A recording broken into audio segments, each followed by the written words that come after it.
Canal Escute Áudio Novel. Se inscreva. Novel Teoria Fanfic.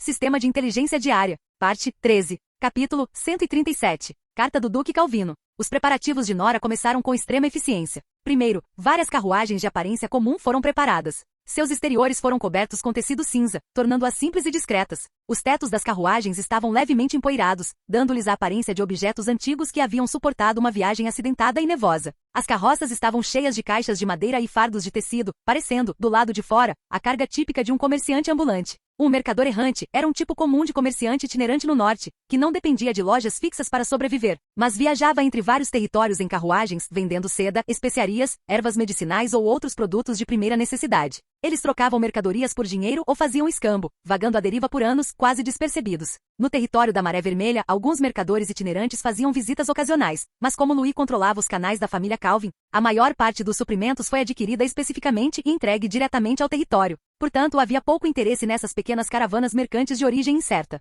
Em seguida, Nora supervisionou pessoalmente a disposição de mais de 10 guardas atrás das carruagens. Suas armaduras foram completamente substituídas por placas de ferro simples, em um estilo rústico, parecendo mais com guardas temporários contratados de origem mercenária, totalmente sem relação com cavaleiros nobres, discretos e práticos. A etapa final da preparação foi a mais crucial, o disfarce. Nora tirou uma pequena caixa de madeira e a abriu delicadamente. Dentro havia pasta de argila, brilho labial, pó vermelho escuro e corantes misturados com uma pequena quantidade de ervas. Ela pegou um pouco de pigmento e se virou para Emily. Senhorita, isso é para o disfarce. Vou desenhar uma grande cicatriz na sua bochecha, fazendo com que você pareça ainda menos com uma nobre. Emily assentiu sem hesitar, sentou-se em frente ao espelho de vestir, fechou os olhos e deixou-se ser tocada. Os dedos de Nora eram ágeis enquanto ela desenhava meticulosamente a cicatriz falsa, pouco a pouco, na bochecha clara de Emily. Essa antiga cicatriz, que partia obliquamente da sobrancelha, apresentava leves tons de vermelho e cinza. Em seguida, ela aplicou poeira e sujeira na ponte do nariz e na linha do maxilar de Emily, deixando seu rosto menos delicado e com uma aparência mais curtida pelo tempo. A pessoa no espelho não era mais a radiante filha do duque da cidade da Alabarda Gelada, mas sim uma comerciante cansada, porém resiliente.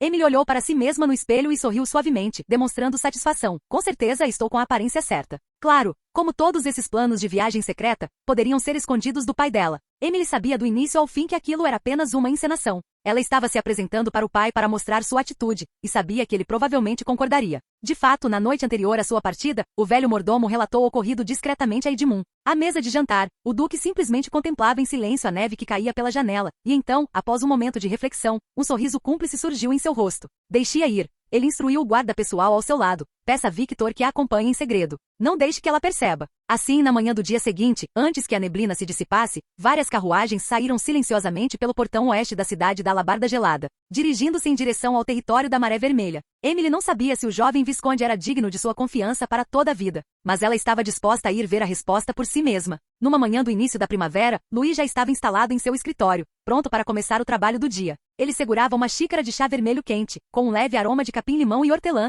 e a bebia lentamente. Ao lado dele, o velho mordomo Bradley, sempre meticulosamente sério, colocou uma grossa pilha de documentos no lado esquerdo da mesa de Louis. Na verdade, essa pilha de documentos não era muita coisa. Isso era normal para a administração pública no inverno. Embora o território da Maré Vermelha tivesse uma população maior, ainda era o norte. Depois que o inverno chegou, o ritmo de tudo diminuiu por causa da neve. Em comparação com o caos frenético da distribuição de grãos no outono e da construção pós-guerra, essas pequenas coisas do dia a dia agora pareciam tão relaxantes quanto um feriado. Nesse momento, Bradley o lembrou. A de cima é a carta do Duque. Duque Calvino? Louis ergueu uma sobrancelha. Louis rasgou casualmente o selo de cera e desdobrou a carta. Uma caligrafia elegante e caprichada chamou sua atenção, tão familiar que ele reconheceu de imediato como sendo da própria mão de seu pai. Enquanto lia, ele balançava suavemente a cadeira e quanto mais lia, mais um sorriso travesso se espalhava por seus lábios. Primeiro, houve as habituais gentilezas e parabéns. Parabéns, você finalmente se tornou um visconde. Você é verdadeiramente o resultado de muitos anos de cuidadosa formação. Cultivo cuidadoso, uma ova. Resmungou Louis interiormente sem hesitar.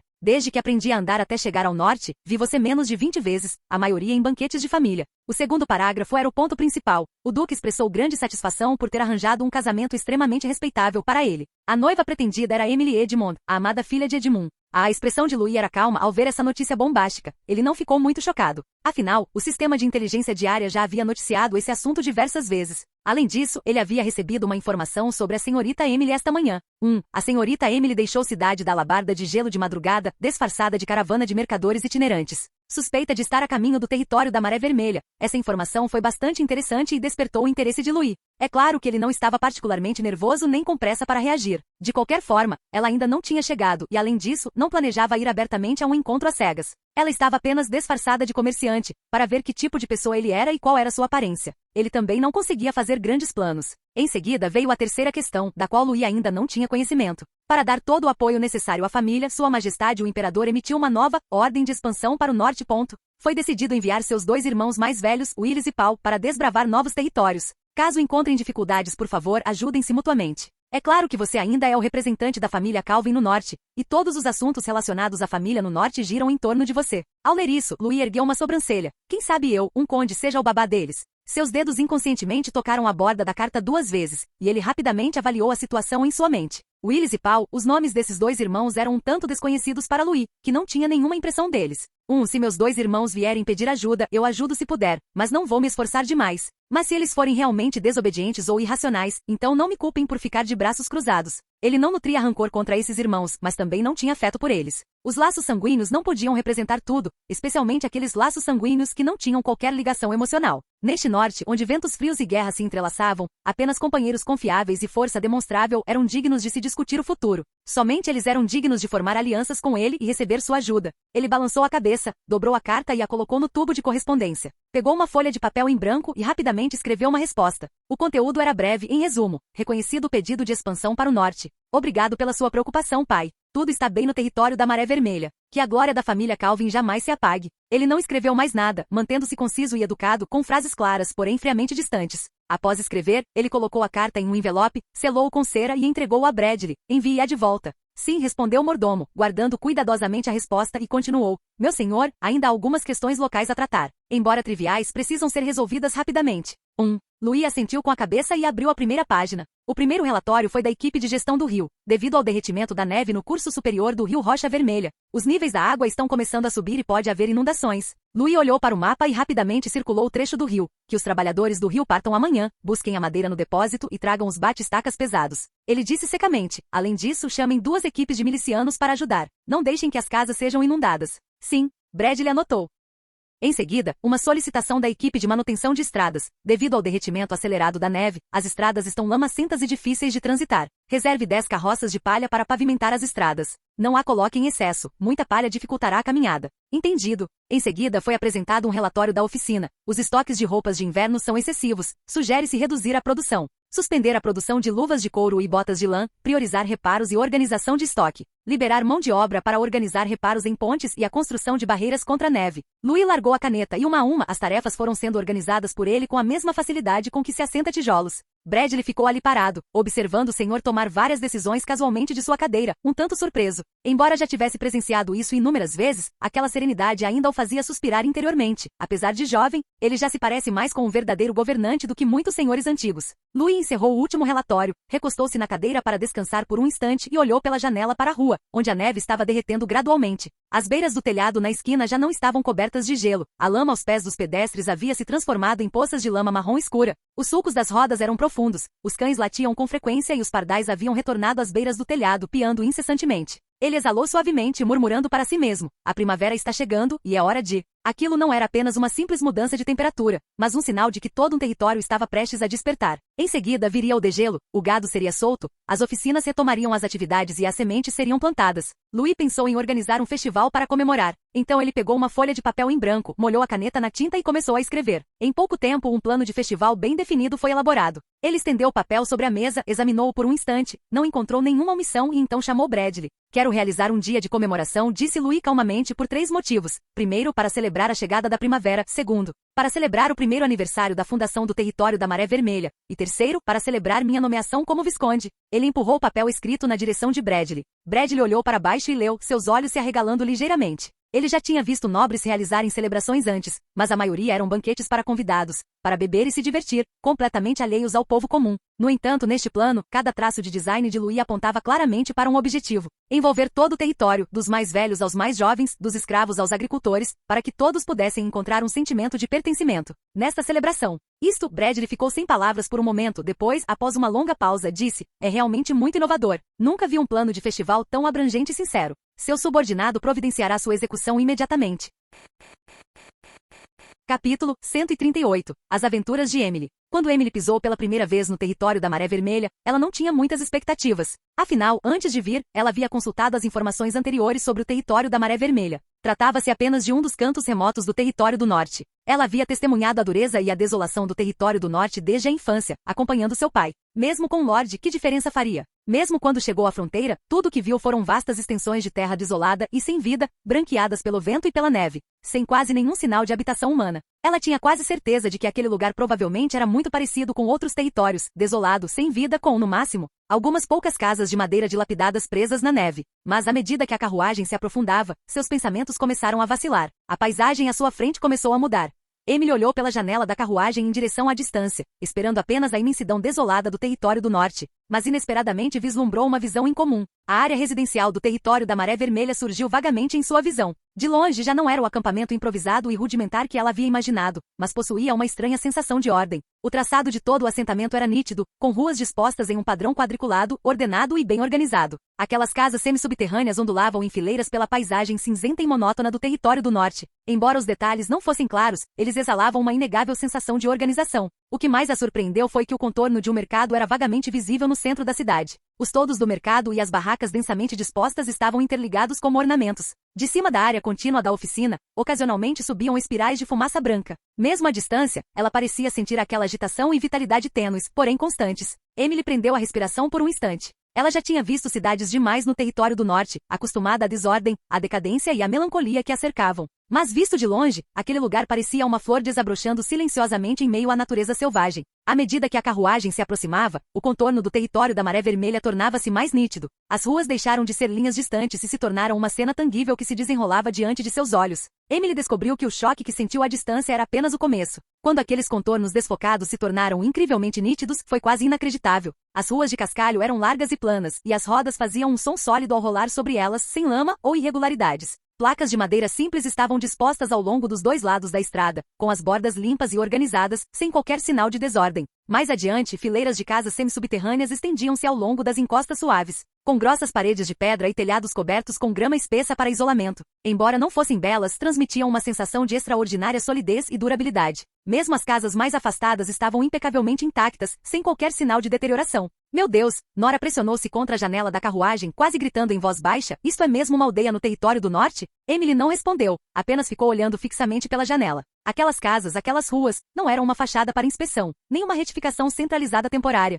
mas uma estabilidade que emanava de suas próprias raízes. Seu olhar recaiu sobre as pessoas na rua, e uma estranha sensação surgiu em seu coração. Várias crianças de bochechas rosadas perseguiam uma ave que cacarejava na esquina da rua, e suas risadas eram tão claras que causavam uma sensação momentânea de desorientação. Uma senhora idosa de cabelos brancos, à beira da estrada, carregando uma cesta pesada, conversava e trocava objetos com sua vizinha. Os homens e mulheres que iam e vinham pela rua exibiam uma genuína tranquilidade no rosto. Não era a apatia vazia que ela tinha visto em outras partes do território do norte, nem os sorrisos falsos forçados para sobreviver. Era uma expressão verdadeiramente segura. Eles não parecem ter acabado de sobreviver ao inverno, murmurou Nora, com a voz carregada de surpresa e dúvida. Emily assentiu levemente com a cabeça. De fato, ela conhecia muito bem a paisagem de outras terras do território do norte. O inverno tinha acabado de terminar. Normalmente, os moradores nesta época deveriam estar pálidos, magros e apáticos. Muitos até com dificuldade para se manterem em pé. Mas as pessoas daqui, tanto na aparência quanto no comportamento, exalavam uma plenitude incrível. Seu olhar percorreu o mercado próximo, onde vários vendedores ofereciam seus produtos.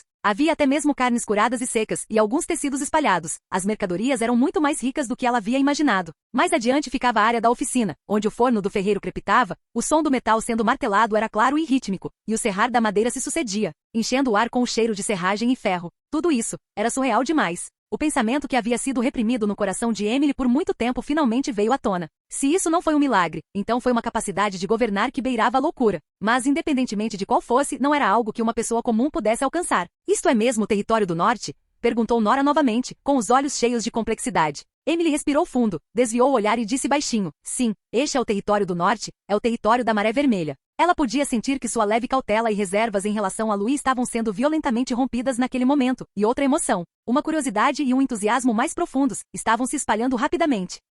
Ela realmente queria saber como aquele homem, Louis, poderia criar tal milagre naquela terra desolada. A carruagem parou lentamente, vários guardas que estavam na esquina já os tinham notado e avançaram vigilantes para bloquear seu caminho. Quem são vocês? Perguntou o guarda principal com voz grave, o olhar percorrendo a carruagem e as poucas pessoas que a acompanhavam. Nora rapidamente colocou a cabeça para fora da carruagem, com um sorriso perfeitamente apropriado no rosto. Ela ergueu ambas as mãos em sinal de inocência. Não me interprete mal, somos uma guilda de mercadores de fora da cidade, na esperança de encontrar negócios aqui. Viemos especificamente para fazer uma visita. Gostaríamos de saber se há alguma chance de conhecer seu senhor? O guarda estreitou ligeiramente os olhos, encarando Nora e examinando-a por um instante, como se estivesse avaliando sua sinceridade, e então assentiu sem perguntar mais nada. Espere, disse ele, virando-se em seguida e caminhando rapidamente em direção à cidade, claramente indo fazer uma denúncia. Emily endireitou-se um pouco na carruagem, seu olhar percorrendo a cortina para observar as costas do guarda que se afastava. A disciplina é muito boa. Nora desviou o olhar e deu uma risadinha suave. Eles não dificultaram nada, parecem estar seguindo as regras à risca. Durante a espera, Emily não ficou ociosa, continuou a observar meticulosamente a paisagem ao redor através da janela da carruagem. As ruas fervilhavam de atividade, alguém empunhava uma vassoura, varrendo os últimos vestígios de neve da esquina. Outra pessoa estava arrumando mesas e cadeiras, limpando as mesas de madeira até que brilhassem, organizando-as cuidadosamente no espaço aberto. E um grupo de jovens adultos trabalhava em conjunto para construir um palco de madeira simples, discutindo algo enquanto construíam, com sorrisos de pura animação estampados no rosto. Pelas ruas e vielas, fitas vermelhas e douradas dançavam ao vento, e bandeiras coloridas eram hasteadas no alto. A bandeira vermelha e dourada do território da Maré Vermelha brilhava à luz do sol, e a bandeira preta e vermelha com o brasão da lua da família Calvin também estava em destaque, conferindo um ar solene ao local. Toda a pequena cidade parecia imersa numa atmosfera calorosa e festiva, como se até o ar carregasse uma leve alegria. Os olhos de Nora se arregalaram, fascinados, e ela não pôde deixar de murmurar.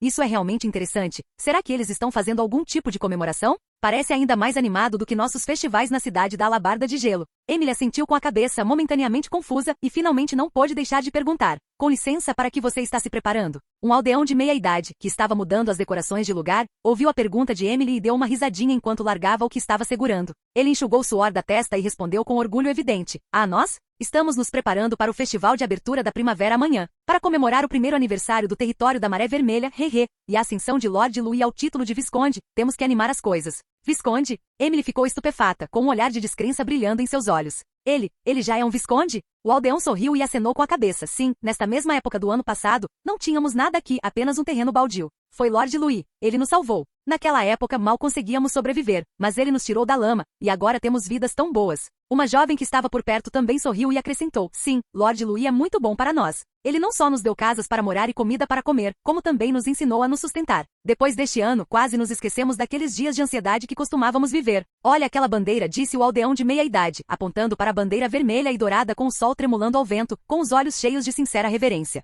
Para nós, Lord Louis é como aquele sol, iluminando o caminho para nós, pobres mortais. Jamais poderemos retribuir a gentileza de Lord Louis. Enquanto conversavam, sorrisos genuínos estampavam seus rostos e seus olhos brilhavam. Foi uma gratidão e um respeito que brotaram do fundo de seus corações. Emily observava em silêncio, com o coração há muito tempo incapaz de se acalmar. Ele era apenas um barão pioneiro no ano passado, e em menos de um ano, tornou-se visconde? Essa velocidade era simplesmente absurda. E ela pensava que este deserto do território do norte não seria muito diferente de outros lugares, apenas uma terra inóspita com um nome diferente. Mas agora, essas ruas, essa vitalidade, os sorrisos nos olhos dos moradores, transformaram completamente a sua percepção. O que mais a surpreendeu foi o prestígio de Louis por aqui. Esse tipo de afeto quase reverencial. Ela só o tinha visto no território de seu próprio pai, o Duque Edmund, governador do território do norte. Mas agora, as expressões desses plebeus comuns, quando falavam de Louis, eram ainda mais sinceras e fervorosas do que as daqueles súditos que reverenciavam o Duque. Lord Louis é como o sol. Aquela frase ainda ecoava em seus ouvidos, despertando uma emoção complexa e indizível em seu coração. Não se tratava mais de uma simples questão de boa governança ou de saber se as pessoas podiam comer à vontade. Tratava-se de conquistar completamente o coração do povo. Emily respirou fundo, com os olhos cheios de curiosidade. Luiz Calvino, que tipo de pessoa você é de verdade? Ter conseguido um diploma desses depois de apenas um ano no território do norte. Capítulo 139. Duas mulheres se encontram. Dentro do castelo do território da Maré Vermelha, Louis estava agachado entre um grupo de crianças, com um sorriso nos olhos, guiando-as pacientemente. Os ensaios para a peça do Festival da Primavera estavam entrando em sua reta final. E esta peça foi escrita pessoalmente por ele. O grande Lord Louis usa a estratégia para esmagar a conspiração do malvado Jurado da Neve. Vamos lá. Cara, seu próximo movimento precisa de mais ímpeto. Você é o protagonista desta peça, o guardião do território da Maré Vermelha. Sim, o garotinho estufou o peito, tentando ao máximo parecer imponente. Suas bochechas estavam rosadas por causa do frio, mas sua seriedade era absolutamente adorável. Algumas crianças designadas para interpretar os cobrados da neve malvados baixaram a cabeça, reclamando baixinho, não somos nada maus. Louis sorriu, dando um tapinha na cabeça deles. Os vilões são muito importantes. Sem vocês, como o herói poderia ser tão poderoso? Mais adiante, crianças de aparência comum ensaiavam em filas representando flores, plantas e árvores. Tocando ao fundo, balançando em volta do celeiro, eles agitavam alegremente suas folhas de papel feitas por eles mesmos. Lembrem-se, quando chegar a cena da explosão, todos devem cair para trás juntos, fingindo que foram arremessados, entenderam? Louis gesticulou. Uma criança levantou a mão animadamente. Lord Louis, podemos gritar? Ah, é claro, quanto mais alto, melhor. Sif, observando de perto, não conseguiu conter o riso. Você realmente se esforçou muito para fazer isso. Embora o roteiro fosse simples e rudimentar, os jurados da neve infiltraram-se no celeiro à noite, mas Louis, sábio e engenhoso, usou um celeiro falso para detonar bombas mágicas, aniquilando o inimigo de uma só vez, e o povo gritou: Viva Louis! Esta era claramente uma versão simplificada da emboscada da Montanha da Pena de Jade, uma versão modificada especificamente para moradores com pouca instrução. Mas é preciso reconhecer que as crianças estavam incrivelmente empenhadas em suas atuações. Em especial, o belo rapaz que interpreta Louis, vestido com uma capa de Lorde mãos na cintura, em pé numa plataforma alta, declarando em voz alta: Eu, Louis, nunca permitirei que ninguém destrua a paz do território da Maré Vermelha. Cheio de energia, com um aspecto bastante autêntico. Enquanto as crianças ensaiavam com entusiasmo no palco, com risos e gritos que surgiam e desapareciam, um guarda aproximou-se apressadamente, curvando-se para relatar: Meu senhor, o mercador errante chegou aqui fora, dizendo que é de outra cidade e deseja vê-lo para tratar de negócios. Louis ergueu uma sobrancelha, compreendendo imediatamente. O mercador errante? Quem mais poderia ser? Provavelmente era a senhorita Emily, sua noiva, que veio secretamente investigá-lo. Ao pensar nisso, os cantos de sua boca se curvaram ligeiramente, com um toque de malícia. É claro que, embora estivesse um pouco curioso, já que nunca tinha visto a aparência de sua noiva como um lorde digno, ele não podia simplesmente ir ao encontro de um mercador errante, não seria apropriado. Além disso, essa grande peça estava justamente chegando ao seu ponto mais emocionante. Como ele poderia sair no meio? Louis ajeitou a capa, levantou-se e olhou para Sif, que distribuía fitas vermelhas aos jovens atores que estavam por perto. Sif, peço-te que vás, disse ele, com um tom significativo. Este mercador ambulante pode não ser fácil de lidar. Se deve ou não negociar com ele, fica a seu critério, mas você pode muito bem convidá-lo a ficar e participar do Festival da Primavera de amanhã. Sif olhou para ele. Embora não entendesse completamente o significado das palavras de Louis, ela sentiu com a cabeça. Está bem. Ela guardou o pano vermelho bordado com um padrão de sol que tinha na mão, sacudiu levemente a capa e se virou para seguir os passos do guarda. E Louis, parado, observou sua figura se afastar, suspirando baixinho, mas um sorriso ainda persistia em seus lábios. Noiva e amante se encontram antes do previsto? Não é que eu tenha um senso de humor distorcido. Ele baixou a cabeça e deu um tapinha na cabeça das crianças. Vamos lá, continuem ensaiando, vamos arrasar. Sif seguiu o guarda até o grupo de mercadores ambulantes, seu olhar detendo-se no líder. A pessoa vestia uma capa cinza azulada, cujo capuz cobria parcialmente o rosto, revelando apenas metade do seu perfil, pele pálida, uma leve cicatriz na bochecha e um par de olhos frios e límpidos. É uma mulher? Sif ergueu uma sobrancelha, com um ligeiro toque de surpresa. Mas era só isso. Naquela época os mercadores ambulantes eram de todos os tipos, então ela não ficou muito surpresa. Ela simplesmente teve a vaga impressão de que aquela mulher tinha uma postura excessivamente impecável e elegante, diferente da de uma líder mercantil comum. Por outro lado, Emily também observava secretamente a mulher de cabelos grisalhos à sua frente. Aquele lindo cabelo curto, os olhos azuis profundos e o tipo de aura que claramente pertencia a uma tribo nórdica transmitiram rapidamente a Emily uma sensação sutil, algo natural demais. Uma intuição surgiu no coração de Emily. O relacionamento dessa mulher com Louis não é simples. No entanto, ela não demonstrou nenhuma emoção. Este mundo era inerentemente polígamo. Seria normal para um jovem nobre de 19 anos não ter várias mulheres próximas. Só uma pequena curiosidade. Ela é do norte, na verdade? E tenho que admitir, esse rosto é realmente muito bonito. Então Emily deu um leve sorriso. Você é algum funcionário daqui? Meu nome é Sif, secretária de Lord Louis. Sif assentiu com a cabeça. Uma secretária? Emily ergueu uma sobrancelha, olhando para ela com um meio sorriso. Sou Emily. Olá, Lady Emily. Sif acenou com a cabeça educadamente. Meu senhor está ocupado com assuntos no momento e não pode receber visitas. No entanto, posso servir de intermediária. É compreensível que seu senhor esteja ocupado, disse Emily com leveza, mas não conseguiu esconder um leve toque de decepção nos lábios. Originalmente, ela pretendia pelo menos dar uma espiada secreta em Louis, afinal, ele era seu noivo, mas mesmo assim não conseguiu realizar seu desejo. Mas ela já havia previsto isso. Dado o status atual de Louis, era impossível que ele recebesse casualmente um mercador errante desconhecido. Após uma breve troca de gentilezas, a conversa rapidamente voltou aos negócios. Sif caminhou até a lateral da carroça, seu olhar percorrendo brevemente as mercadorias expostas. Vários rolos de seda de boa qualidade, pacotes de especiarias aromáticas, algumas ervas medicinais secas e alguns sacos de frutas secas e óleos do sul, todos produtos comuns.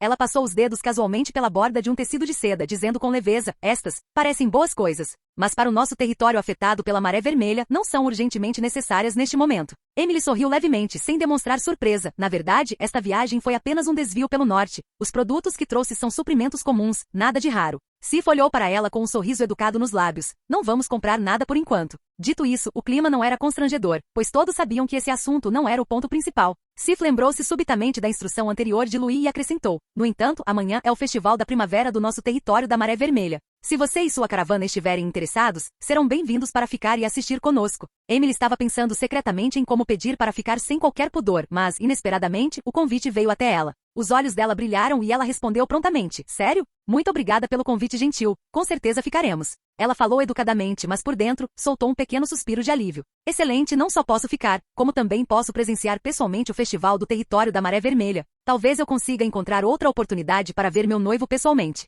Vendo que o assunto estava resolvido, Sif fez um gesto. Por favor, siga-me. Eu o levarei ao seu local de descanso eterno. Caminhando pela rua e por alguns becos, logo uma série de casas semi-subterrâneas surgiu à vista. As casas estavam semi-enterradas, com apenas uma porta baixa e grossas paredes de terra expostas. Sif empurrou a porta de um deles. Vocês ficarão aqui por enquanto, por favor, nos avisem se precisarem de alguma coisa. O grupo entrou e Emily olhou em volta. Embora a casa fosse simples e com mobília escassa, os cantos estavam cuidadosamente arrumados, as camas de madeira eram cobertas com grossas peles de animais, e o interior era muito mais quente do que o exterior, fazendo com que a pessoa se sentisse à vontade ao entrar. Num canto, havia uma jarra de água de cerâmica rústica e algumas xícaras, simples, mas com um toque de carinho. Emily olhou em volta, com um toque de novidade nos olhos. Este tipo de casa, nunca vi nada igual. Parece muito adequada ao clima do norte, deve ser especialmente quente para se viver no inverno. Sua mão tocou suavemente a parede, sentindo o leve calor que emanava da terra espessa, e ela sentiu para si mesma. Obrigada pela sua hospitalidade. Emily acenou educadamente para Sif. De nada. Sif sorriu levemente e depois se virou e saiu. Assim que a porta se fechou, o quarto ficou instantaneamente em silêncio.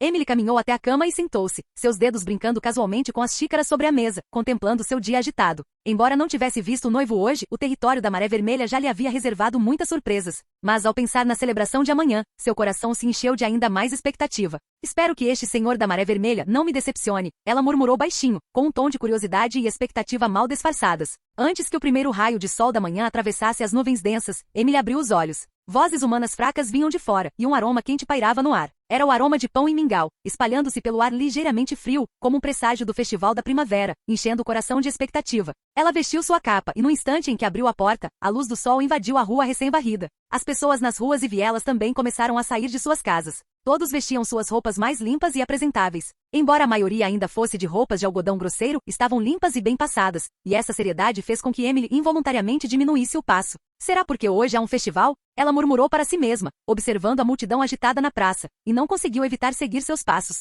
Então ela, acompanhada por alguns guardas e Nora, chegou à praça e constatou que já havia pessoas na fila. As filas estavam divididas em várias fileiras. Embora houvesse muita gente, a ordem era surpreendentemente bem mantida, completamente diferente das cenas de refugiados do norte de que ela se lembrava. Emily esperava ter que ficar na fila por um tempo, mas, inesperadamente, chegou a sua vez em menos de 10 minutos. Ao receber a tigela de madeira e o pão que o soldado lhe ofereceu, ela ficou completamente atonita. O pão estava dourado, crocante por fora e macio por dentro, claramente feito com farinha de centeio de boa qualidade. E o mingau na tigela quase a fez se perguntar se estava sonhando. Não só os grãos eram distintos, como também havia legumes picados, carne moída e até um leve aroma de cebolinha verde misturados. O mingau tinha uma cor rica e quente, com um leve brilho de óleo. Só de sentir o cheiro, seu estômago começou a roncar. Esta não é comida que pessoas comuns comem, é? Ela olhou fixamente para a comida em sua mão, com dúvidas subconscientes crescendo em seu coração. O inverno tinha acabado de passar. Logicamente, os celeiros do território deveriam estar quase vazios. Então, como ainda conseguiam fazer mingau de tal qualidade? Ela virou a cabeça e perguntou baixinho à mulher de meia idade ao seu lado. Com licença, a senhora se alimenta tão bem todos os dias?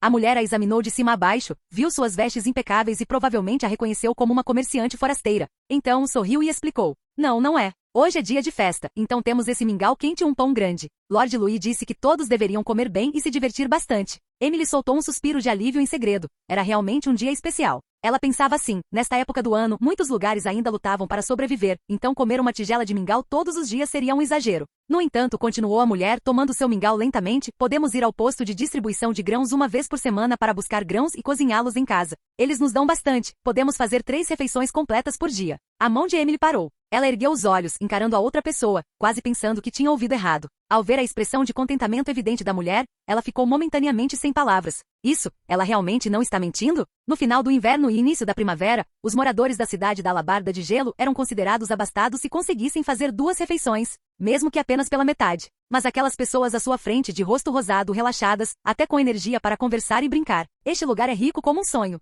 Três refeições completas por dia? Ela repetiu suavemente, com um tom de voz que até demonstrava um leve tom de hesitação. A mulher sorriu. Comemos bem, comemos quentinho, e as crianças não choram mais de fome.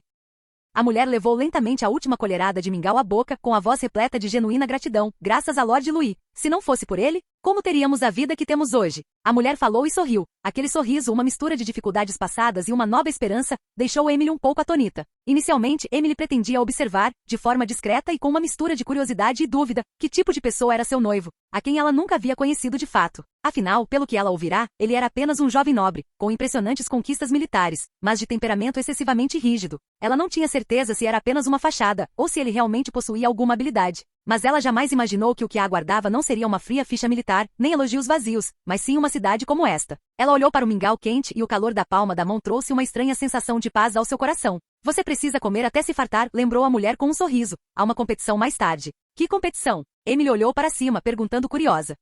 A outra pessoa coçou a nuca, aparentemente sem saber como descrever. É uma corda, e aí as pessoas puxam umas às outras. Bem, é sobre quem consegue puxar quem. Emily estava completamente confusa, tentando formar uma imagem mental, mas não conseguia entender que tipo de competição era aquela.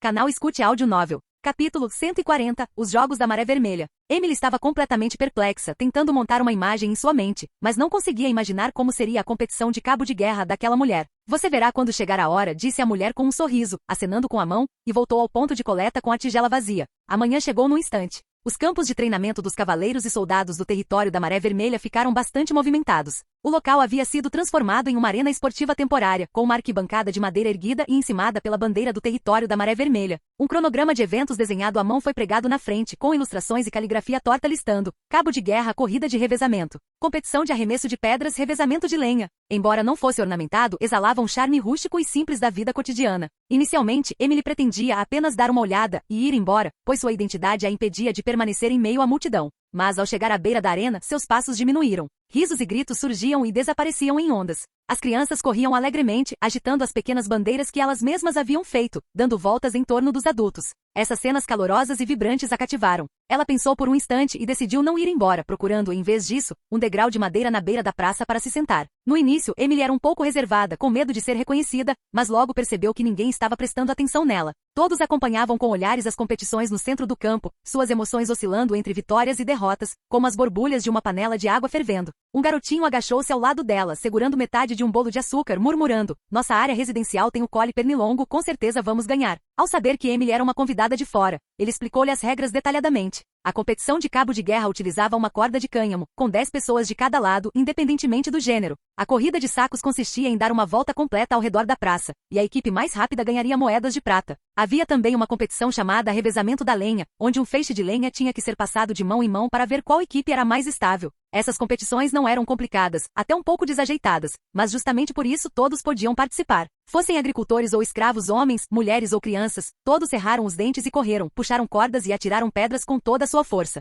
Ninguém se importava com status, ninguém se importava com origem, apenas para que suas famílias, vizinhos e amigos vejam seus esforços e os apoiem. Os vencedores eram recebidos com aplausos. Suas medalhas eram placas circulares de ferro e os prêmios consistiam em moedas de prata e sacolas de comida dispostas sobre as mesas. Os perdedores desabavam no chão, com o rosto tomado pela tristeza, mas todos recebiam um pequeno pedaço de pão ou um doce, e um tapinha no ombro de alguém próximo, que sorria em sinal de encorajamento. Inicialmente, Emily ficou sentada em silêncio, com um toque de confusão nos olhos. Ela observou os agricultores, ferreiros e pescadores no centro do campo correndo, caindo e se levantando, sorrindo e ajudando-uns aos outros. Seus movimentos eram desajeitados, a cena não era elegante e até tinha um toque de constrangimento risível. Qual o significado de tudo isso? Emily não pôde deixar de se perguntar em voz baixa, mas aos poucos ela foi percebendo alguns detalhes. A luz em seus olhos, no momento em que gritaram alto e seus sorrisos desabrocharam, era real. Certamente não eram os sorrisos falsos e mascarados em banquetes nobres, nem a encenação pretensiosa em bailes da nobreza. Essa era uma alegria genuína e sincera, pertencente a pessoas comuns.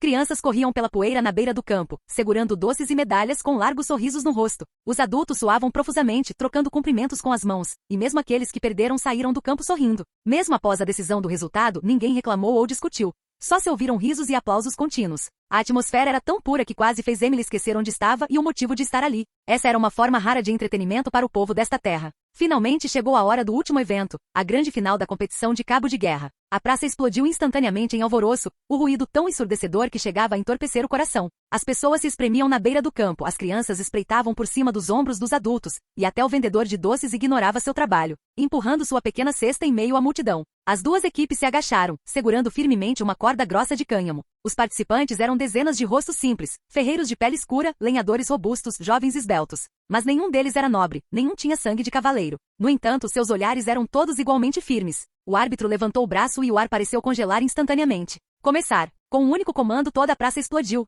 Puxe, puxe, não solte. Segure firme. Quase, quase, só mais um. Gritos, aplausos e vivas se misturaram em um único rugido. As pessoas de ambos os lados rugiram simultaneamente, os pés pressionando com força contra o chão, as mãos agarrando com tanta força que as veias saltavam, os rostos corados, como se tentassem torcer tudo naquela corda de cânhamo. Emily prendeu a respiração, observando o grupo de pessoas puxar desesperadamente a terra. Alguém caiu e foi puxado de volta para cima, alguém prestes a desistir cerrou os dentes e perseverou. Suor, poeira e gritos, tudo misturado, ardendo como se estivesse prestes a pegar fogo. Até mesmo seus guardas se esqueceram de seus deveres, agitando os punhos e gritando palavras de incentivo para estranhos. Vai, puxa! A corda de cânhamo se movia centímetro por centímetro, e toda a multidão ficou tão tensa que até a respiração se tornou ofegante. Último puxão. Juntos. Ah! Finalmente, com uma rajada de gritos, a corda de cânhamo foi subitamente puxada para além da linha marcada. Nós ganhamos! Aplausos irromperam como trovões e a multidão vibrou. O grupo de pessoas desabou no chão, ofegante e sorrindo, com os rostos tão sujos que eram irreconhecíveis, mas os olhos cheios de luz. Nora bateu palmas animadamente. Que divertido, é a primeira vez que vejo uma competição assim.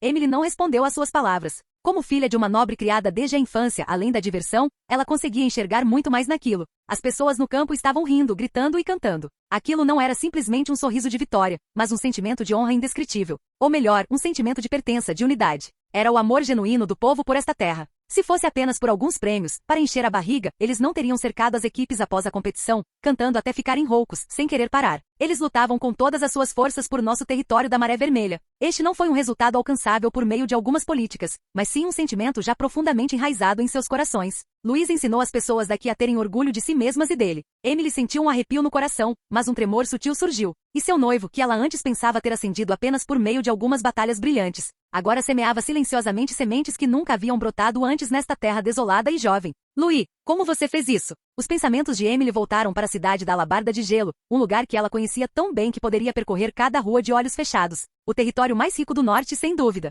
Mas e as pessoas que estão lá? Sempre andando de cabeça baixa, sempre vivendo com cautela. Eles podiam comer à vontade e se vestir com roupas quentes, mas nunca sorriam. Mesmo em dias festivos, recebiam apenas ordens para se alinharem e observarem, assistindo às nobres celebrações como se fossem meros enfeites. De repente, ela percebeu que aquela cidade nunca havia realmente permitido que as pessoas vivessem. Em vez disso, foi-lhes permitido sobreviver. Por que será que é assim? Murmurou Emily para si mesma. De repente, ela começou a fantasiar sobre como seria se pudesse trazer de volta essa atmosfera, essa competição, essa conexão real entre as pessoas. Será que um dia as crianças da cidade da Alabarda de Gelo também correrão na neve, sorrindo e de mãos dadas com seus pais, lutando com todas as suas forças por uma pequena medalha? Mas ela logo percebeu que não se tratava de uma questão de sistemas, não era algo que pudesse ser replicado por uma determinada lei ou evento. O motivo pelo qual Luiz conseguiu isso não foi porque distribuiu muitos grãos ou construiu muitas casas. Foi porque ele pessoalmente pisou nesta terra. Porque ele deu a essas pessoas confiança, paciência e esperança. E no território de seu pai, a ligação entre as pessoas e a terra havia sido rompida há muito tempo pelos fardos da vida, deixando para trás apenas um silêncio gélido e uma sobrevivência entorpecida. Um pensamento lhe ocorreu. Talvez seu noivo pudesse mudar todo o norte. Na verdade, os pensamentos de Emily estavam corretos. Esta animada iniciativa, conhecida como Jogos da Maré Vermelha, onde até crianças podiam subir ao palco para receber prêmios, não foi um capricho repentino, nem uma atividade concebida por um morador por impulso. Este foi um evento pessoalmente aprovado por Lord Louis, e até mesmo projetado em detalhes por ele. Seu propósito, é claro, não era apenas fazer todos felizes. Nesta época de início de primavera, com o frio persistente do norte, os recursos já eram um tanto escassos e a sombra da guerra não havia se dissipado completamente. Precisamente por isso, uma competição que envolvesse todos parecia especialmente importante. Ao competirem em força física, velocidade e entendimento tácito, eles poderiam ganhar prêmios, aplausos e, mais importante, um sentimento de glória coletiva. Uma vitória não para um indivíduo, mas para nós, o povo de Maré Vermelha. Para Lord Louis, essa era uma estratégia meticulosamente planejada. Ele queria usar a competição para fomentar uma atmosfera de rivalidade amigável, permitindo que as pessoas se aproximassem na busca pela excelência. Ele queria que eles encontrassem um senso de pertencimento e identidade com este lugar em meio a risos e aplausos. Mais importante ainda, aqueles momentos de treino em conjunto, formação de equipas e incentivo mútuo iriam, aos poucos, cultivar algo nos seus corações. Orgulho territorial. Enquanto as pessoas estivessem torcendo pelo mesmo time na praça, enquanto sentissem arrependimento ao perder e derramassem lágrimas ao ganhar, uma mudança estava acontecendo silenciosamente. Eles não sabiam como se chamava, porque era um processo sutil e gradual. Isso permitiu que os moradores fossem mais do que apenas gerenciados, deu-lhes um senso de propriedade sobre o território da Maré Vermelha. Mas Lord Louis sabia que com isso, quando o território da Maré Vermelha enfrentasse uma grande crise, eles seriam capazes de se unir e superar as dificuldades juntos. Após o término da competição entre os plebeus, os aplausos mal haviam cessado quando outro tremor, guiado por uma buzina, reverberou por toda a praça. A seguir, o jogo de exibição dos cavaleiros. A cena silenciou por alguns instantes, para depois explodir novamente nos gritos animados de crianças e jovens. Fileiras de cavaleiros blindados surgiram à luz do sol, seus mantos pretos e vermelhos, exclusivos do território da Maré Vermelha, ondulando ao vento como chamas ardentes. Solenes e ao mesmo tempo vibrantes. Eles usavam armaduras pesadas, espadas na cintura e seus passos eram perfeitamente uniformes. Ao passarem em frente ao público, cada movimento parecia um ritual meticulosamente ensaiado, sem o menor excesso ou descuido. A luz do sol brilhava em suas couraças cinza prateadas, refletindo uma luz deslumbrante, e o som rítmico de seus cascos era como tambores de guerra, batendo contra os corações de todos na vasta praça. Isso fez com que todos inconscientemente prendessem a respiração e endireitassem as costas, como se também fossem uma parte insignificante dessa corrente de ferro. Emily ficou fascinada. Ela era uma dama nobre, acostumada a lidar com os cavaleiros de elite sob o comando de seu pai. Aqueles homens se orgulhavam de serem de elite, bem treinados e rigorosamente disciplinados. Mas ela teve que admitir que a disciplina e o moral do grupo à sua frente não eram muito diferentes dos deles. Na verdade, mesmo sem comparar seus níveis de cultivo, eles eram até superiores. Aquele ritmo unificado, aquela coordenação silenciosa e tácita ao trabalhar em conjunto, aquele senso de dedicação que nunca vacilava, nem mesmo durante uma apresentação. Ela nunca tinha visto isso nos cavaleiros de seu pai. Ela chegou a pensar que se essa força fosse enviada ao campo de batalha, talvez não perdesse para as ordens de cavaleiros veteranos do norte, no mesmo reino. Em seguida veio a partida de exibição oficial. A primeira prova foi o duelo de justas a cavalo. 2 cavaleiros puxaram as rédeas de seus cavalos em linhas de partida opostas, empunhando lanças com as viseiras abaixadas e a um sinal, ou a, cascos como trovões, lanças como dragões. Os 2 cavaleiros avançaram em disparada, colidindo com um baque surdo no centro, as pontas de suas lanças atingindo com precisão os alvos no peito um do outro, faíscas voando. A plateia explodiu imediatamente em aplausos e vivas. Tão poderoso, tão legal. Ele está bem? Aquele golpe de lança parece que realmente o atingiu. Quando crescer, quero ser um cavaleiro. Parecia que chamas se acenderam nos olhos das crianças. Era o sonho de uma vida inteira. Em seguida, houve a demonstração de combate desarmado. 2 cavaleiros com armaduras pesadas e espadas sem fio se confrontaram, sondaram, bloquearam e varreram as pernas, cada movimento pesado e poderoso. Embora tivessem usado equipamentos de treino, cada impacto era tão real que acelerava os batimentos cardíacos. A plateia assistia com a respiração suspensa, alguns imitando involuntariamente os movimentos de cada postura e gesto. A apresentação dos cavaleiros terminou com um grande final. Um verdadeiro segmento de combate com uma besta mágica. Quando o apresentador anunciou isso em voz alta, a plateia imediatamente explodiu em uma comoção entusiasmada, com inúmeras pessoas até mesmo se levantando, esticando o pescoço mais alto que girafas com medo de perder um segundo sequer. Vários cavaleiros de elite apareceram com a energia vermelha da batalha girando em torno de suas espadas longas, como fluxos de luz flamejantes, deslumbrantes de se ver. Seu oponente era um javali glacial. Era tão grande quanto um elefante com pele grossa, carne áspera, longas presas e pernas velozes, uma besta mágica comum de nível baixo nas terras do norte. Embora insignificante no campo de batalha, nesta praça, ainda era um excelente adereço de palco.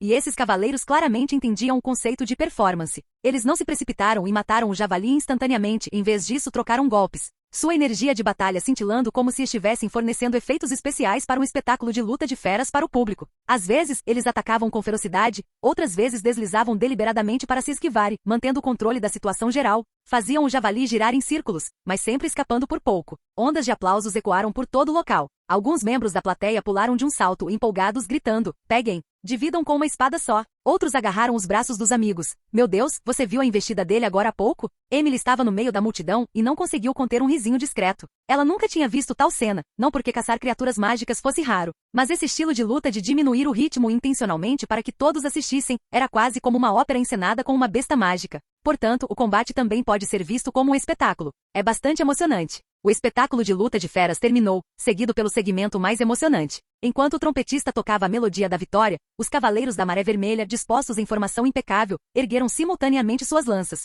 com o choque de suas couraças, cascos batendo no chão. Eles gritaram bem alto, pela Maré Vermelha, por Lord Louis. Viva! Esse rugido era como um trovão. Naquele instante, toda a praça pareceu vibrar no ar. As crianças pularam animadas, imitando os movimentos, os adultos aplaudiram com entusiasmo, alguns com lágrimas nos olhos, outros cerrando os punhos. Aplausos e mais aplausos, espalhando-se em todas as direções como uma maré. Viva a Maré Vermelha! Viva Lord Louis! Naquele instante, todos pareciam convergir para uma torrente escaldante. Emily estava em meio à multidão, como se engolida por aquela onda de calor, até mesmo sua respiração ficou falhando. Ela olhou para aquelas pessoas, aqueles guerreiros plebeus crianças. O orgulho e a reverência evidentes em seus rostos queimavam em seu coração como fogo. Não foi por causa de laços sanguíneos, nem por causa do nascimento, nem por causa da honra da família. Eles reverenciavam verdadeiramente uma pessoa, Lord Louis. Não porque ele fosse um nobre, não porque ele fosse o jovem Lorde que derrotou os Jurados da Neve, mas porque ele lhes deu esperança.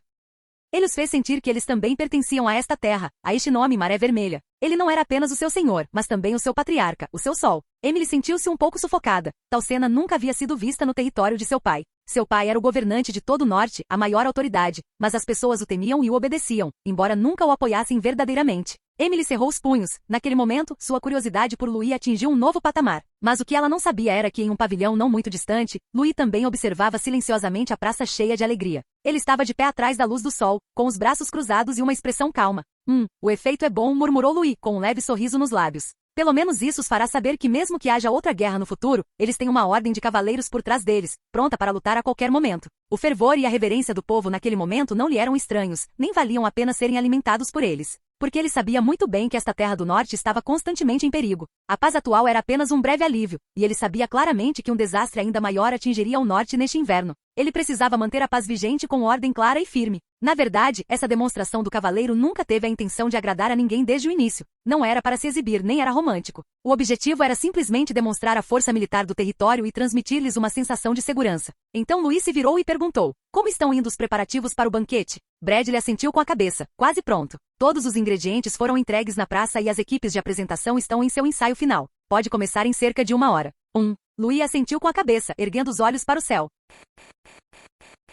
Capítulo 141. Lord Louis faz uma grande entrada. O festival esportivo de meio-dia terminou com sucesso em meio a aplausos e risos. Imediatamente depois, teve início o evento final do Dia da Primavera, a festa da abertura da primavera. O território da Maré Vermelha não era mais o posto avançado desolado que fora outrora. Com o retorno dos refugiados e a estabilização da fronteira, a população ultrapassou os 3.000 habitantes. Já não era prático reunir-se num pequeno espaço aberto para uma refeição, como faziam inicialmente. Assim, essa festa que abrangia todo o território foi dividida em 2 partes. No centro da praça, a maioria dos moradores estava sentada em grupos, com fogueiras acesas e mesas de madeira dispostas em fileiras. Serviram-se comida em abundância, guisados, mingaus quentes, carne assada, pão e até alguns doces pequenos raramente vistos em dias normais. Algumas pessoas cantavam, outras dançavam danças simples em grupo, crianças corriam e brincavam ao redor da fogueira, e a alegria permeava o ar. Em meio àquela multidão agitada, uma figura jovem entrou lentamente. Era o senhor do território da Maré Vermelha, Louis. É Lord Louis. Vejam, o senhor está aqui. As pessoas se levantaram surpresas com expressões de tanta empolgação como se tivessem visto um deus.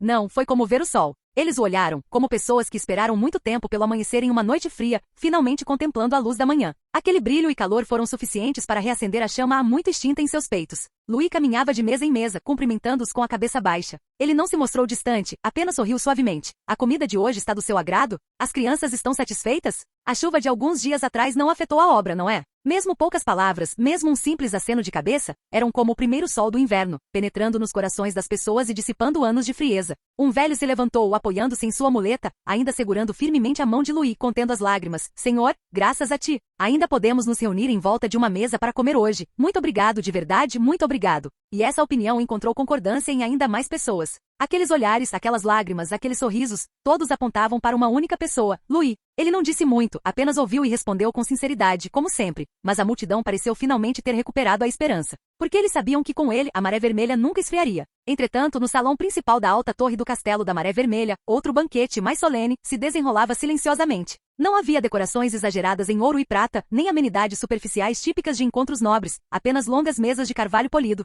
cuidadosamente dispostas entre as paredes de pedra reluzentes. Aqueles que conseguiam entrar neste salão eram os verdadeiros pilares de todo o território da Maré Vermelha. Aqueles que podiam sentar-se nesta alta torre eram cavaleiros formais ou cavaleiros de elite da Maré Vermelha. Ou eram os vários gerentes responsáveis pelas operações diárias, Mickey, o supervisor agrícola, Luke, o gerente de pesca, o chefe da oficina, o mestre de obras, a gerente do celeiro. Havia até alguns representantes sindicais que ainda vestiam roupas de trabalho grosseiras e pareciam nervosos. Eles eram agricultores, artesãos e até mesmo 1 ou 2 escravos. Graças ao seu trabalho diligente, eles conquistaram o reconhecimento como representantes dos escravos, podendo comparecer a este banquete. mas eles logo seriam libertados da escravidão e se tornariam pessoas livres. Neste salão de banquetes, ninguém era superior, ninguém precisava baixar a cabeça. Porque em Maré Vermelha, contanto que estivessem dispostos a trabalhar duro e ajudar os outros, mereciam sentar-se neste grande salão e beber com o senhor. Esses eram os direitos que Luís lhes concedeu. E Emily, como uma convidada especial da cidade da Alabarda de Gelo, foi surpreendentemente convidada a participar deste banquete formal. Como uma comerciante ambulante, ela ficou um pouco surpresa.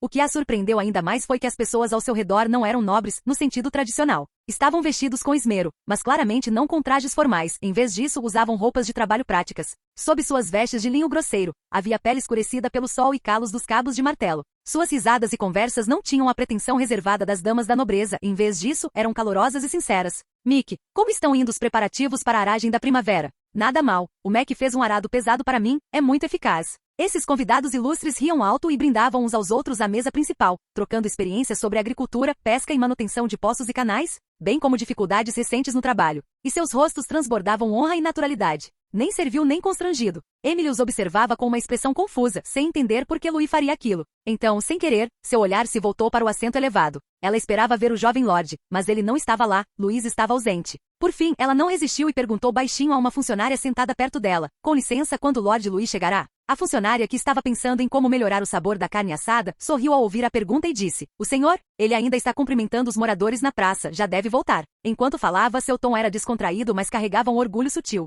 Como que dizendo: ele é o nosso senhor, e todos nós sabemos o que ele fará. E foi nesse momento que Emily de repente entendeu algo. Ela compreendeu por que aquela terra emanava uma atmosfera tão diferente. Ela compreendeu por que essas pessoas, originalmente de origem humilde, tinham rostos que irradiavam uma dignidade que não pertencia àqueles que estavam na base da pirâmide social. Inicialmente, Louis ascendeu à sua posição por meio de sua origem familiar ou poder. Contudo, ao governar o território, ele não explorou seu poder contra esses moradores. Louis não se sentava em um trono elevado, mas caminhava entre o povo. Com a ordem que ele mesmo criou, conquistou a lealdade deles. Naquele instante, Emily baixou a cabeça delicadamente, seus olhos já não mais confusos, mas repletos de genuíno respeito. Enquanto ela estava absorta em seus pensamentos, a entrada do corredor ficou repentinamente silenciosa. Era um silêncio natural. Todos, sem qualquer acordo prévio, pousaram suas xícaras e viraram a cabeça. O primeiro a se levantar foi um velho artesão, seguido por mais pessoas, o som de cadeiras sendo arrastadas ecoando, e aplausos e gritos irromperam como uma onda. Lord Louis, nosso senhor está aqui. Os olhos de todos estavam cheios de respeito e gratidão, como se estivessem recebendo um verdadeiro guardião.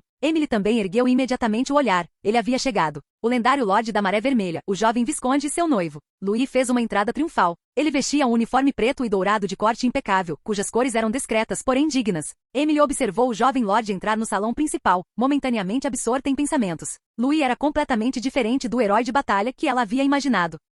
Ela certa vez analisou informações sobre a Batalha da Montanha da Pena de Jade na cidade da Alabarda Gelada, e ao ler relatórios que afirmavam derrotar 1000 com sangue, esmagar as elites dos Jurados da Neve. A imagem que ela havia construído em sua mente era a de um jovem general corpulento e robusto. Talvez, assim como seu pai, seu rosto estivesse coberto de cicatrizes, exibindo uma aparência intimidadora e assustadora. Afinal, como alguém que se destacou em tempos tão caóticos não poderia ser uma fera feroz? Mas Louis, agora diante dela, mudou completamente a sua percepção. Ele não era corpulento. Seu físico era alto e forte, com linhas definidas, mas não exageradas como uma espada embainhada. Sua pele brilhava levemente à luz de velas, e seu rosto era refinado e bonito. Emily não conseguiu evitar pensar: um pouco bonito demais. O que ela mais não conseguia ignorar era o olhar dele, como o mar profundo à noite, calmo e constante, mas que escondia uma tempestade. Este não era um general feroz rugindo e massacrando inimigos no campo de batalha. Este era um rei que podia sentar-se no topo de uma montanha, observando toda a situação. Emily desviou o olhar, baixando a cabeça para disfarçar um leve traço de timidez. Então, meu noivo é desse tipo. Um sorriso de significado indecifrável surgiu em seus lábios, mas seu coração acelerou um pouco, de forma um tanto incontrolável.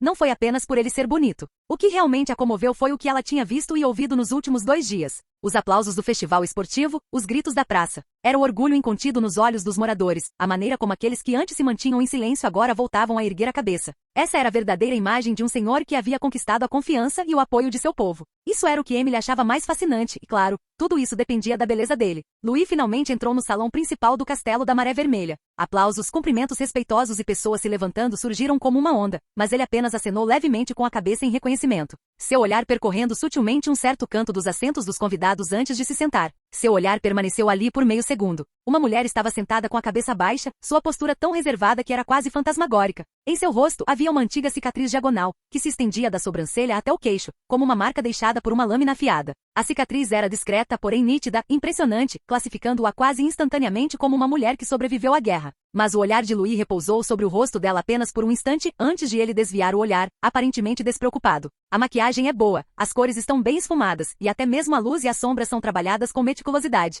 Uma pena que não me engane. Já que ela não quer mostrar sua verdadeira face, vou esperar que ela fale primeiro. De qualquer forma, não há pressa. Louis desviou o olhar sem se demorar e caminhou sem parar em direção ao assento principal, sua figura no uniforme preto e dourado projetando uma sombra nítida à luz de velas. Ele subiu e sentou-se no assento elevado, erguendo sua taça para a multidão reunida. O salão ficou em silêncio, todos aguardavam sua voz. Companheiros, este ano suportamos juntos o inverno mais rigoroso. Ele observou lentamente o salão. Foi a vossa perseverança, o vosso trabalho árduo, que manteve a chama acesa neste território. Gostaria de agradecer especialmente às trabalhadoras da oficina de peixe defumado, aos carregadores do armazém de grãos e aos artesãos da equipe de carpintaria. Foi o esforço de vocês que sustentou o celeiro e garantiu os telhados neste inverno. Ele fez uma pausa, sorriu e ergueu sua taça para todos. Agora a primavera chegou. No próximo ano continuaremos a construir estradas, casas, cultivar campos e pescar, tornando nossa casa ainda melhor. Hoje não há distinção entre nobre e plebeu, não importa a posição. Seja você um cavaleiro de pé nas muralhas da cidade ou um agricultor lavrando a terra. Este é um festival que pertence a todos os habitantes de Maré Vermelha.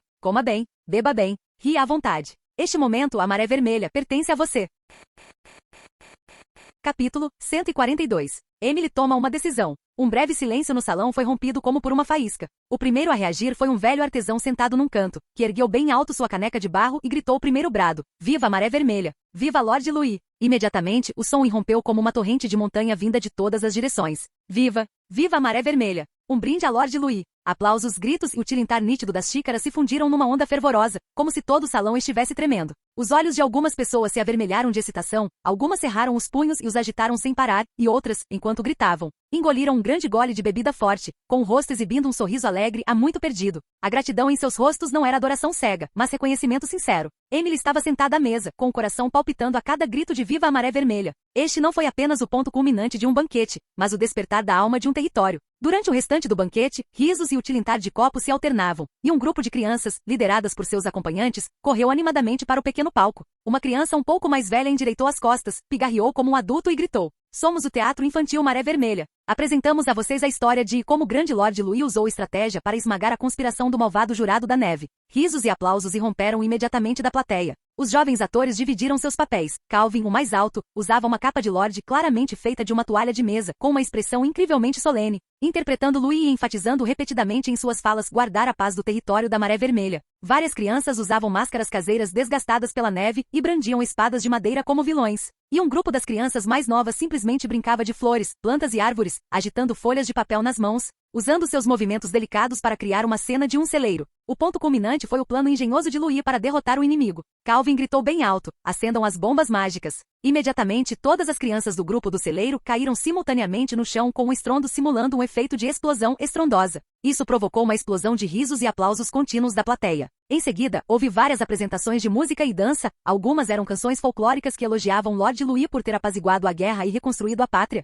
e também havia coros que exaltavam o trabalho árduo do povo diligente. Todo o salão estava repleto de uma atmosfera de alegria simples, porém fervorosa. No entanto, os pensamentos de Emily mal se detiveram nessas apresentações. Seu olhar se desviou involuntariamente para o jovem Lorde no assento elevado. Ela o observou erguer a xícara com uma postura calma e serena em meio às risadas. Viu-o ocasionalmente baixar a cabeça, conversando em voz baixa com o comissário ao seu lado, com um leve ar de reflexão nas sobrancelhas. Essas apresentações, embora divertidas, e até mesmo algumas cenas, a fizeram sorrir involuntariamente. Mas na mente de Emily, o que ecoava repetidamente eram essas perguntas. Como essa pessoa chegou aonde está hoje? O que ele realmente pensa em seu coração? Se eles se casassem, ela conseguiria realmente entrar no mundo dessa pessoa? Emily ficou olhando fixamente para o nada, perdida em pensamentos, chegando até a esquecer de pousar a taça de vinho que tinha na mão. Louis, ela sussurrou silenciosamente o nome dele em seu coração, com uma curiosidade incontrolável e um anseio que florescia silenciosamente, imaginando secretamente o futuro deles. Assim, o banquete animado e barulhento finalmente chegou ao fim, os convidados se despediram aos poucos, em grupos de 2 ou 3 com sorrisos,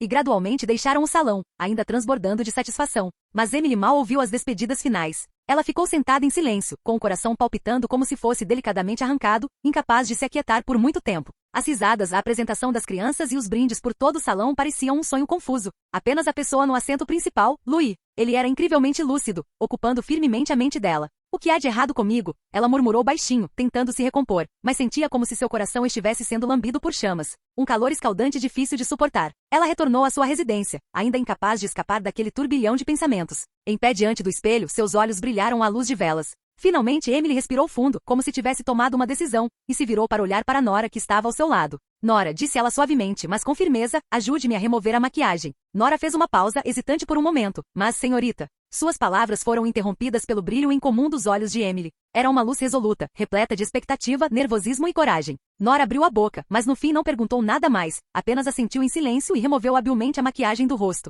As sombras cuidadosamente desenhadas desapareceram, as cores ocultas desvaneceram, e o rosto no espelho pareceu renascer. A cicatriz, que havia sido desenhada deliberadamente, desapareceu com os vestígios de água. Em seu lugar, havia um rosto inegavelmente belo.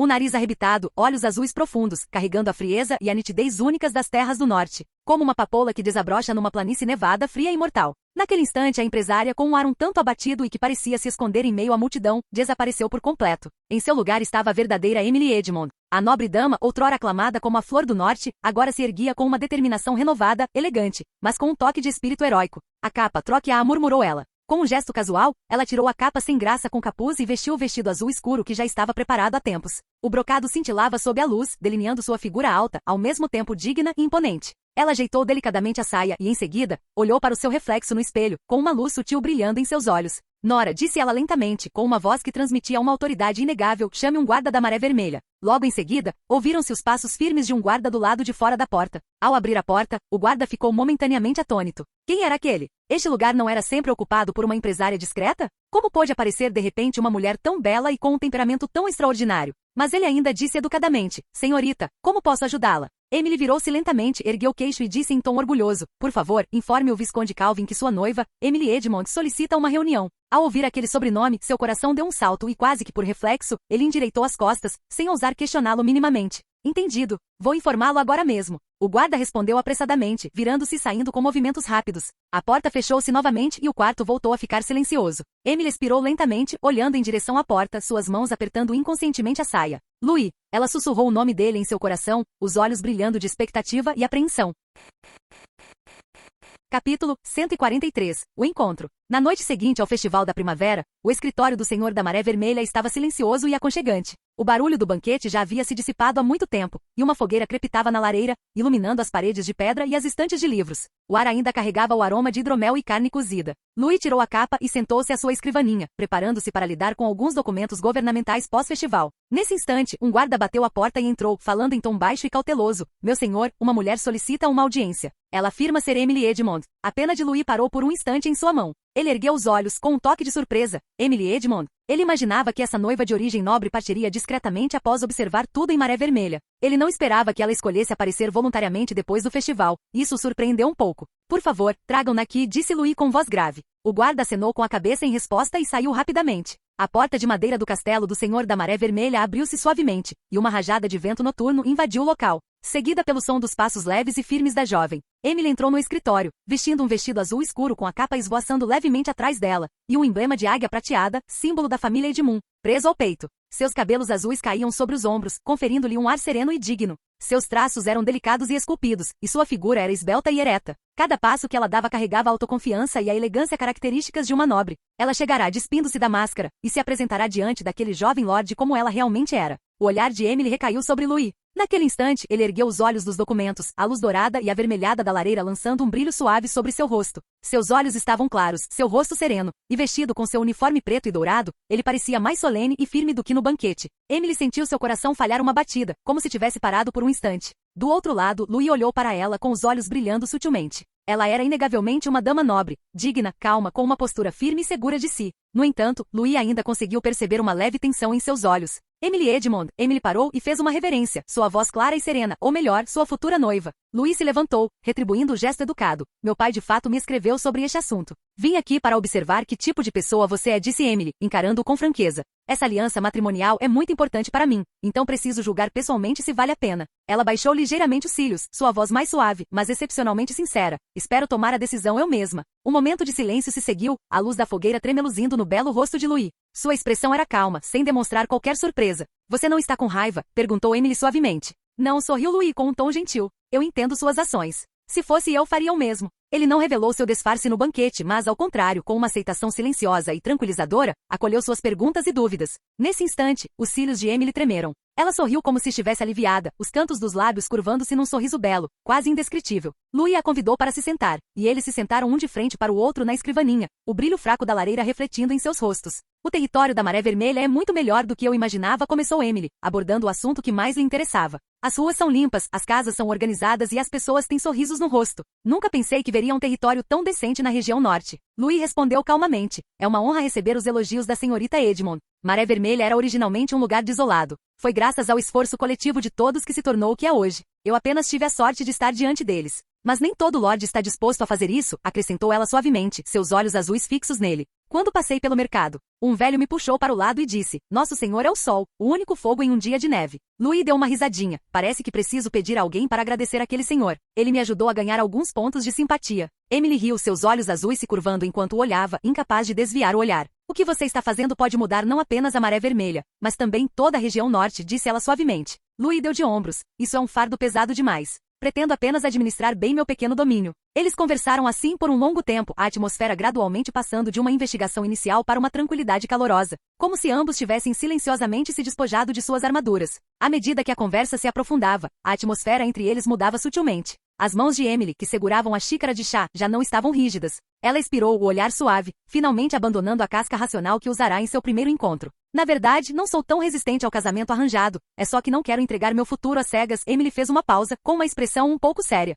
Conhecendo você hoje, sinto que a escolha do meu pai talvez não tenha sido errada. Obrigado pela sua confiança. Louis sorriu levemente. Os cílios de Emily tremeram levemente. Ela não disse mais nada, apenas assentiu suavemente com a cabeça. Um instante depois, ela se levantou, ajeitando graciosamente sua capa. Partirei amanhã para retornar à cidade da Labarda Gelada. Meu pai está aguardando o meu relatório. Você será bem-vinda novamente, disse Louis, levantando-se e estendendo a mão para abrir a porta para ela. Lá fora, o vento noturno roçava suavemente seus cabelos azuis, agitando-os. Emily caminhou até a porta, mas de repente parou, virou-se e olhou nos olhos dele. Você realmente me surpreende, disse ela suavemente. Seus olhos brilhavam com emoções complexas, contendo tanto a reserva esperada de uma dama nobre quanto o tremor mal disfarçado de uma jovem garota. No segundo seguinte, ela ficou na ponta dos pés e lhe deu um leve beijo na bochecha. Um toque fugaz. Espero revê-lo em breve, senhor da Maré Vermelha. Louis ficou parado na porta, observando a figura de Emily desaparecer gradualmente na noite. O perfume dela ainda pairava no ar. Ele estendeu a mão e tocou o local onde acabará de ser beijado, o canto da boca curvando-se involuntariamente para cima, como se as cordas do seu coração tivessem sido agitadas por uma súbita brisa primaveril.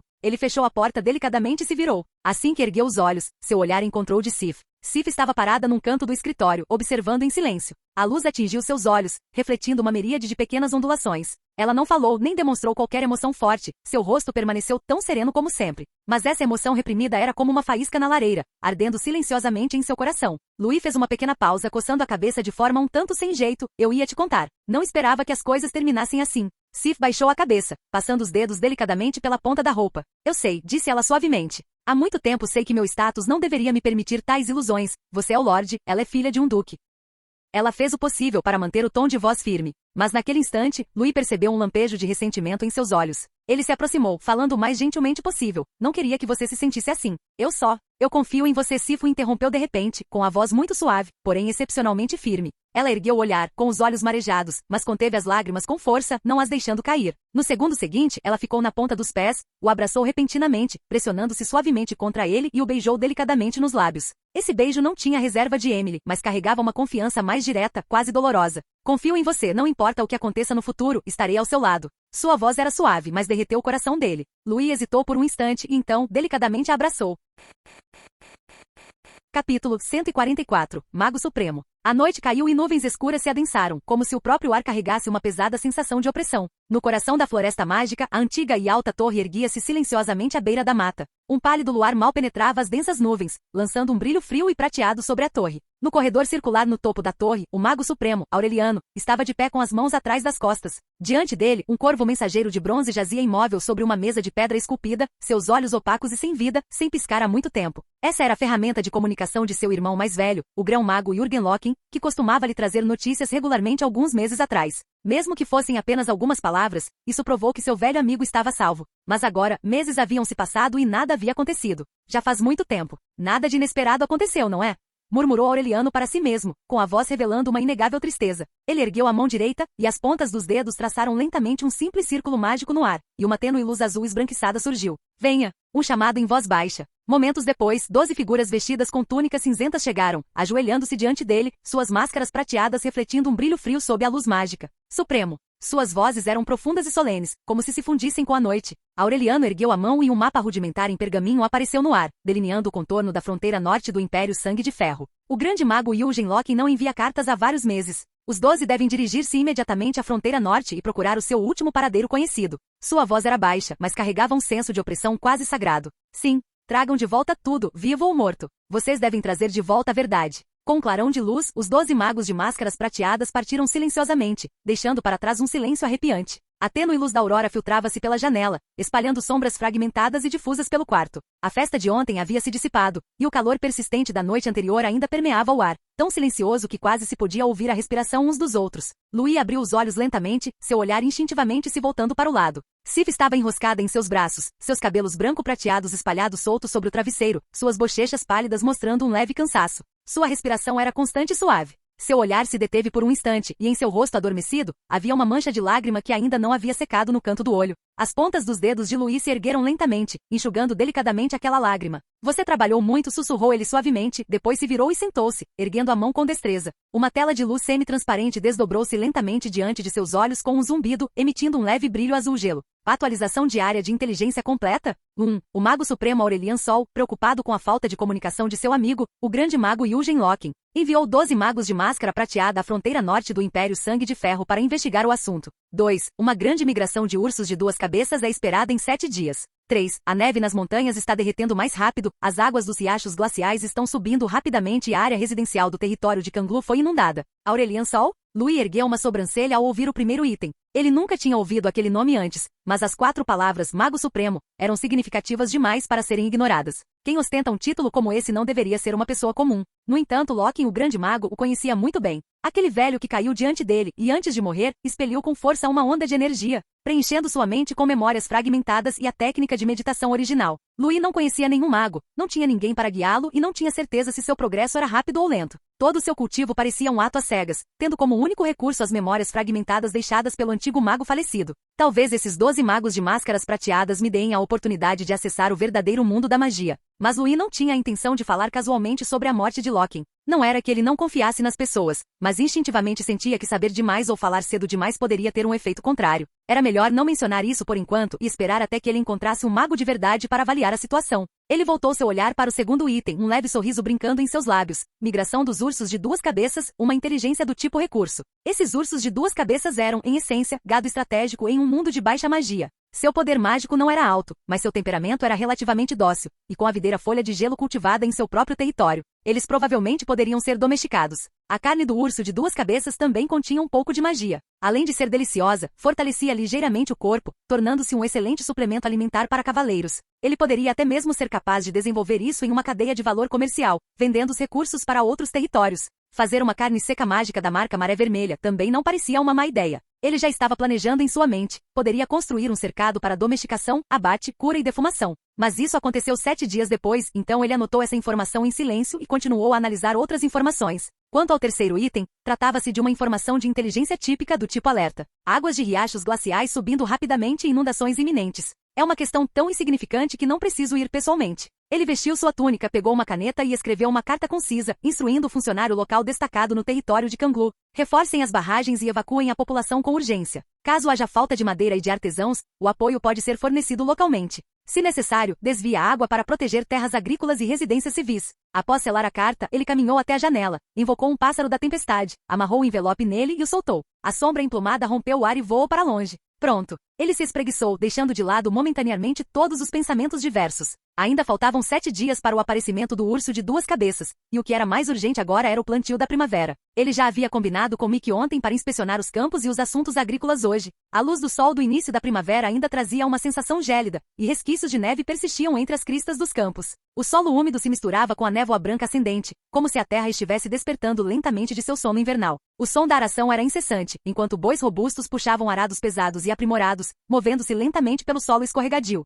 Os dentes de metal do arado pesado penetravam fundo no solo congelado, revirando a relva negra. Vários agricultores sem camisa estavam descalços na água lamacenta, com as bochechas coradas pelo vapor e pelo vento frio que alternavam entre elas. E seus gritos se elevavam no ar junto com a névoa branca. Caminhando pela crista do campo, Mick relatou em voz baixa para Louis, que estava ao seu lado. Este campo foi arado no ano passado, então este ano só precisa de uma capina superficial e reparos nas valas. Suas botas estavam cobertas de lama espessa, mas ele segurava firmemente uma bola de lama úmida na mão. Louis observou-o esfregar delicadamente a lama, pressionando-a contra a palma da mão, como se estivesse acariciando algo extremamente precioso. Pode ficar mais um dia quente, disse Mick, com a voz aparentemente dirigida ao solo em vez de a uma pessoa. Toda esta área pode ser arada depois de amanhã. Louis olhou para o cume do campo, onde um fino riacho serpenteava entre os sulcos com uma névoa quente subindo, como se a primavera estivesse emergindo silenciosamente do subsolo. Aquela era a água da fonte termal. Ele se lembrava claramente de que, no início da primavera do ano passado, para poder arar e semear antes que a neve derretesse, havia proposto a ideia de usar a água termal para descongelar o solo. Naquela época todos estavam cheios de dúvidas.